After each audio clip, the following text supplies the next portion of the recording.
sokatra ity moa dia isy hatrany ny tompon'andraikitra andray ireo liana itsidika izany. Fa efa nifindra amin'ny lapantanana vaovao io ny sampandrara sasany ao anivon'ny fiadiana tanàna na Antananarivo renivohitra efa nanomboka nandray ny asany izy ireo tamin'ity androany ity tamin'ny aladiny efa nitaona entana zany ny ampiasan'ny commune nisy androany maraina ny fivoriana ny rahan'ny PDS etika Razafindrava tamin'ireo mpiara-miasa amin'ny Rivarovanarivo Sirakirako eto Mangaiana. Ny alahady teo no efa nanomboka ny findra teto amin'ny lapantanana vaovao ny sampandrara sasany eo anivon'ny commune Antananarivo renivohitra. Tamin'ity androany ity dia efa samy nandray ny birao sy ny asany avokoa izy ireo. Ny maraina dia efa nisy ny fivoriana ny arahan'ny PDS Antananarivo renivohitra etika Razafindrava niaraka tamin'ireo mpiara-miasa aminy eo anivon'ny departementan'ny commune. Sampandrara maro no miasa ato amin'ity lapantanana ity, ankoatran'ny PDS dia hitato ny sekretaria général, ny biraon'ny mpanolontsaina munisipaly, ny sampandrara ara-tsosialy, ny ara-pitsarana, ny serasera, ny sampandraran'ny fangatahana fahazon-dalana anorina na ny permis de construire. Voalaza moa fa ny lapan'ny tanàna vaovao izay nataontsika ity dia entina mihitsy ho toerana hijerena sy hanapahana izay masomponina sy masoany tanàna. Ka ny commune efa vonona hatramin'ny efa ela tamin'ny hoe niomana amin'izay mety ho tokony fifindrana sy fametrahana ireo sampandrara ity. Ao anatin'izay indrindra ara dia ny lahady ihany dia efa tafapetraka ato amin'ity hôtel de ville vaovao ity ny direction maromaro zany. Raha tsy ahivina dia misy 200 ireo efitra hita ato amin'ity lapantanana Antananarivo ity, saingy mbola misy hatrany ireo sampandrara hafa miasa eny amin'ireny biraon'ny commune toy ny eny Mahamasina, Tsimbazaza, Anosipatrana ireny. Fanokarapitso ny tsina noely tsy Mahamasina hiavaka tokoa izy io ny ireo atrano rehefa izay manome endrika izany tsina noely izany no sorandriamanana sy safidy andray mampiankina.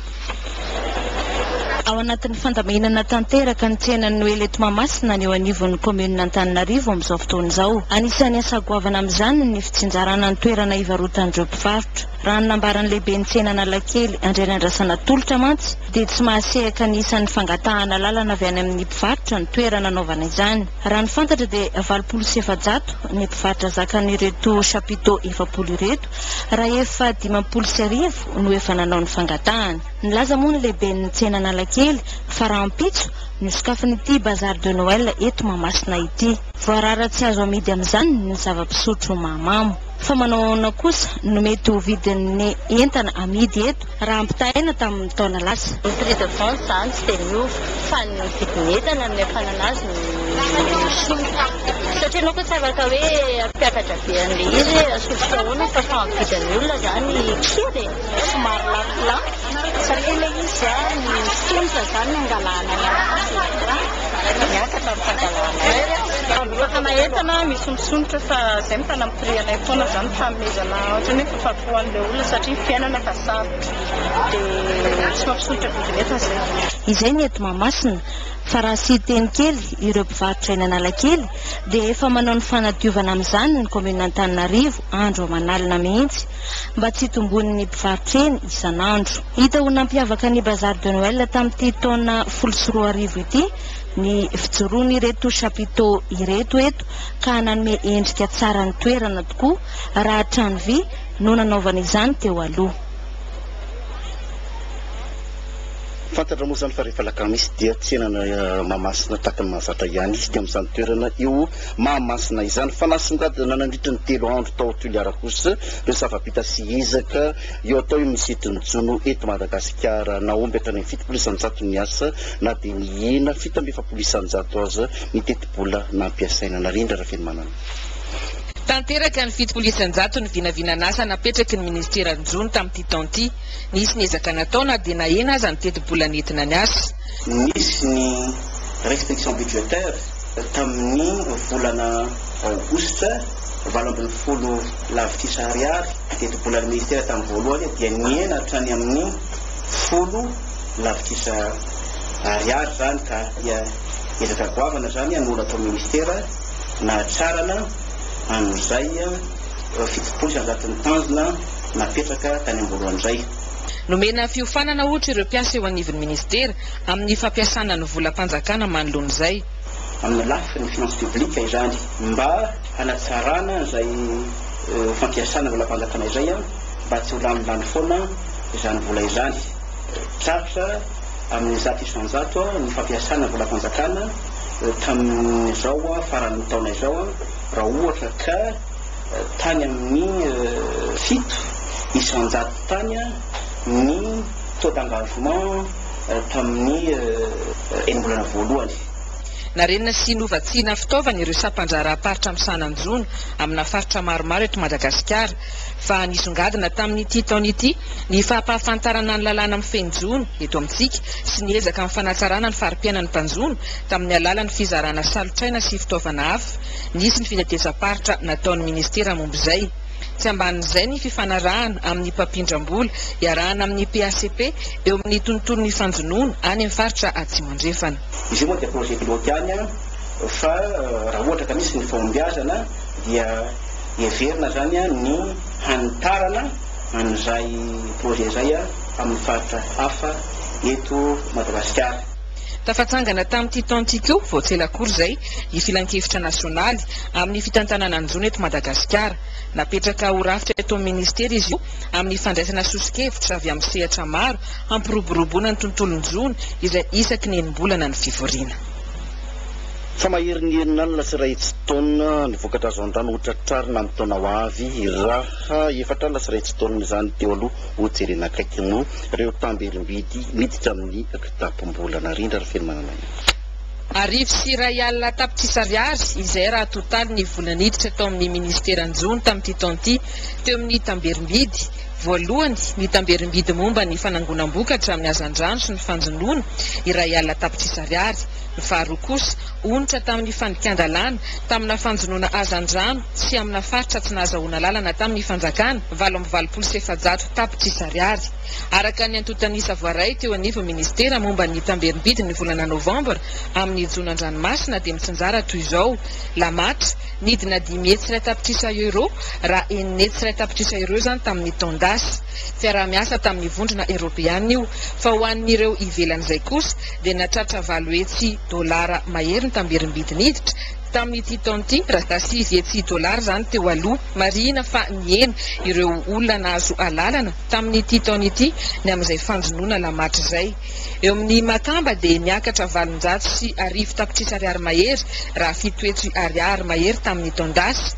Ho an'ny jono hafa kosa 7,70 tapitrisa ariary ny taona 2012 raha 2,70 tapitrisa ariary izany. Marina fa ny tombo avokoa nisan'ireo nahazo alalana tamin'ity taona ity tamin'ny fanjonoana Makamba. Fa natratra 3,70 tapitrisa ariary kosa ny tamberim-bidy amin'ireo orinasa mampiasa sy manofa ny fanomezana avy amin'ny Japonais. Orinasa 9 na aloha ny tamberim-bidiny raha 4,10 zany tamin'ny taondasy amina tamberim-bidy 7 tapitrisa ariary mahery. Sambo 5 lehibe kosa nohitra tehaka voasazy nandoa-onitra tamin'ity taona ity indrindra fa ny tsy fanarahan-dalàna ny enim-bolana farany teo. Ny septambra teo dia sambo teo aneroa ny samy nandoa 10 tapitrisa ariary. Ana Réunion kosa ny volana Oktobra 10 tapitrisa ariary. Ny volana Novambra teo sambo Balo Aéroportugais nanjono hazan-drano sy nahazahoana lalana ka voatery nandoa onitra 10 tapitrisa ariary. Isa voaray ny tapaky ny volana Novambra teo moa ireto navoaka ireto.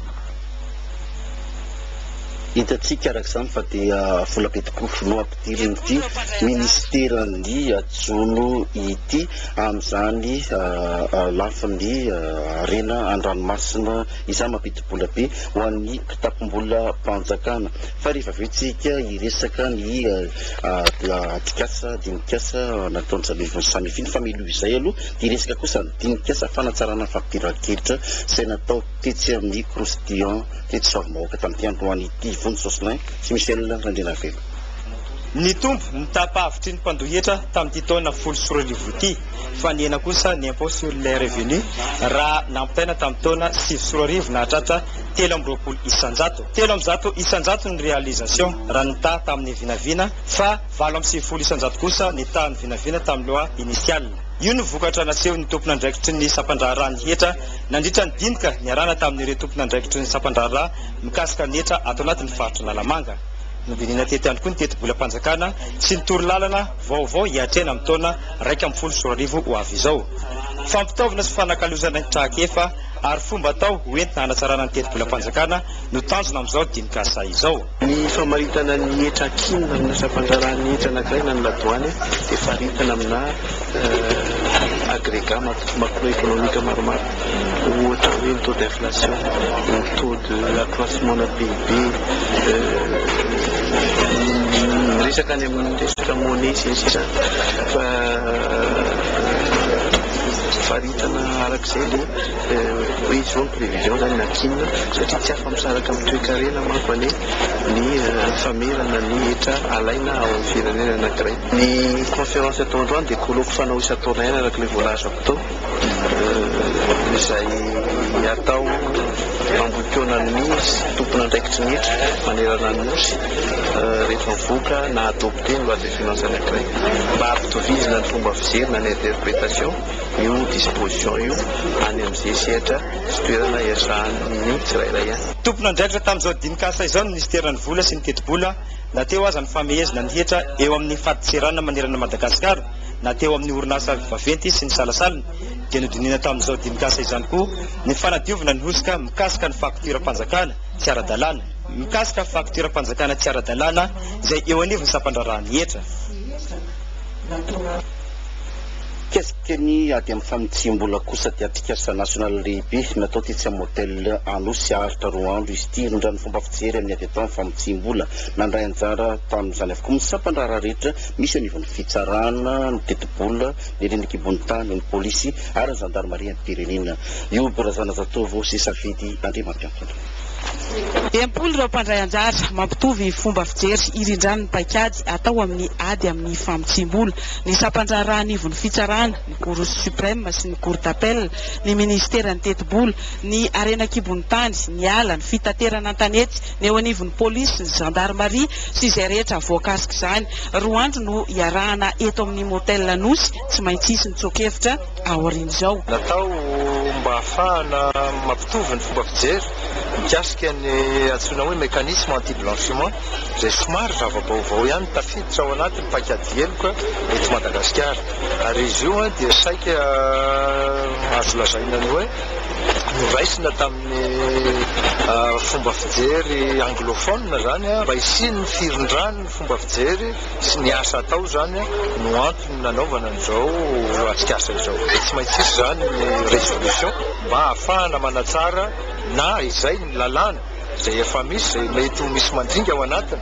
na izay mba ahafahana mihitsy manatsara ny lalàna. Efa nisy ny fitetezam-paritra amin'ny fanomezana fifanana isan-tsokajiny tandrona ny ananganana komity manokana momba ity ady amin'ny famitsim-bola ity. Fandeha kositsika iresaka tontolo fampianarana ambaratonga ambony nisy ny fiaonan'ireo tompona ndraiky tamin'ny sana fampianarana ambaratonga ambony tamin'ny mpanao gazety Androany Maraina nanazavana izy ireo ny amin'ny fisotro ny fampianarana amin'ny ankapobeny sy nanaovana zareo ihany koa antsoafy tamin'ireo mpampianatra mbola tsy navita ny fampianarany mba anatotosa an'izany. Rehefa vonona hoaratsika avy hatrany miaraka amin'ny Liliana Randrilolona.